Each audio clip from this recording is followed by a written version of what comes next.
की कारकर्दगी दिखा भी रहे हैं और दावे भी कर रहे हैं, लेकिन क्या बात है कि वज़ीर आज़म को, शहबाज शरीफ को या मरीम नवाज़ को आपकी कारकर्दगी नज़र नहीं आती? तो मुझे छेड़ते हुए कुछ कहता हूँ, मेरे पीछे पड़ जाते हैं वो।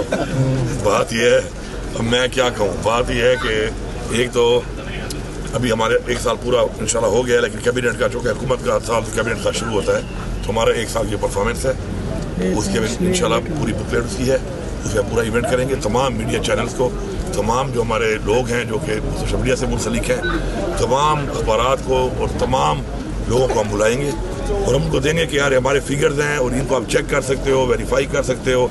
अगर ये गलत हैं तो बिल्कुल आप हमारी निशानदेही भी करो, और अगर ये ठीक है तो हम भी दे रहे हैं, बाकी भी दें।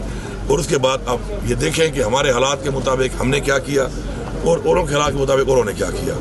तो अच्छी बात है, मुकाबला होना चाहिए, लेकिन मैं तो सीधा कहूँगा कि मैं तो कोई टिकटॉक तो रात को कभी कभी देखने पड़ जाते हैं, वो आजकल रात को सोने से पहले मैं देख लेता हूँ कभी कभी। तो कोई 8 के 6 किलोमीटर रंग किया था ये जगह को, तो पता नहीं ग्रीन लाइन थी, ग्रीन लाइन, वो पेंट भी नहीं था, मेरे ख्याल में मेकअप वाला बेस था, वो एक ही बारिश में धुल गया। मैं परफॉर्मेंस की बातें करूँ।